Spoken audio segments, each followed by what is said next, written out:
Good day, everyone, and welcome back to our training on Advanced Basic Life Support for Prime Care Nursing Practice. In this video, we will continue our discussion on airway and breathing management. But before we proceed, let's quickly review our previous lesson. In our previous lesson, we taught about how to assess breathing using look, listen, and feel within 10 seconds, and also how to demonstrate rescue breathing using a pocket mask or BVM with visible chest rise. Now, back to our topic. By the end of this lesson, the participant will be able to identify OPA and NPA, and also integrate ventilations with compressions using the 30:2 ratio. Now, let's dive in. What are airway adjuncts and when are they used? Airway adjuncts are simple devices that help keep the airway open. These devices help keep the airway open when soft tissues would otherwise block it. One of the airway adjuncts is oropharyngeal airway, OPA. This is inserted into the mouth and helps prevent the tongue from falling backward and blocking the airway. It is generally used in an unconscious patient who does not have a gag reflex. Another is nasopharyngeal airway, NPA. This is inserted through the nose and helps maintain airway patency. It may be useful in patients where the mouth cannot be opened easily. An OPA is not suitable. The patient is semi-conscious in some settings or depending on training and protocol. Note, airway adjuncts help maintain patency, but they do not replace careful airway assessment or rescue breathing when needed. Now let's look at how airway and breathing are being integrated with CPR. During CPR, airway and breathing must work together with chest compressions. For adult CPR, the standard compression to ventilation ratio is 30:2.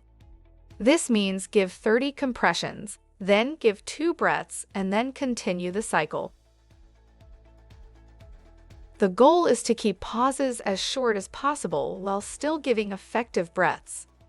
Airway and breathing support oxygen delivery, while compressions support circulation. The important points include: keep interruptions under 10 seconds. Ensure the airway is open before giving breaths. Make sure each breath causes visible chest rise. Avoid excessive ventilation. Return to compressions quickly after the breaths. Note, good breathing support should strengthen CPR, not cause long delays in compressions. Let's quickly look at the common airway and ventilation errors which must be recognized and corrected. Airway management must be effective, gentle, and well coordinated. Some of the most common airway and breathing errors during CPR include airway not fully opened. This may prevent air from entering the lungs. Correction: reopen the airway using the correct maneuver.